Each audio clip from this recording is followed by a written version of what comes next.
নিরাপদে থাকতে পারে, একলা করে ঘোরাঘুরি করতে পারে, খেলাধুলো করতে পারে, যে সেদিকে আমরা সর্বোচ্চ সতর্কতা অবলম্বনের চেষ্টা করব এবং আমরা এই ধরনের অপরাধীরা যেন আমরা নেওয়ার চেষ্টা করব। আসলে এখানে সমবেদনা জানার ভাষা আমার ছিল না। আমরা যারা আসলে যে ফুটেজ গুলো যারা দেখেছি, আমি মনে হয় সবাই বেশ মানসিকভাবে বিধ্বস্ত না হলেও খুব কষ্টে আছেন। আমরা সবাই একই অবস্থা।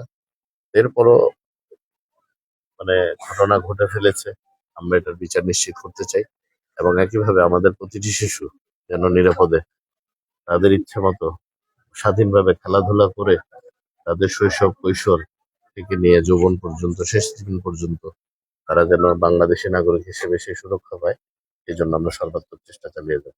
এটা হলো ফাউন্ডেশনের বিষয়টা। আর সরকারি বিষয়টা অবশ্যই মাননীয় প্রধানমন্ত্রী নলেজে আছেন। উনি অত্যন্ত সংবেদনশীল মানুষ, উনি অত্যন্ত মানবিক একজন রাজনীতিবিদ। উনি ওনার সাথে যতটুকু করার দরকার করবেন। একই সাথে এই এলাকার মাননীয় সংসদ সদস্য আছে, উনিও বেশ মানবিক মানুষ। আমার বিশ্বাস আমরা সকলে চেষ্টা করব যাতে ওনারা পরিবারটা সুখে সুখে স্বাচ্ছন্দ্যে, তো এটা একটু আপেক্ষিক হয়ে যায়, স্বাচ্ছন্দ্যে যেন চলতে পারে সেই ব্যবস্থা আমরা করার চেষ্টা করবো।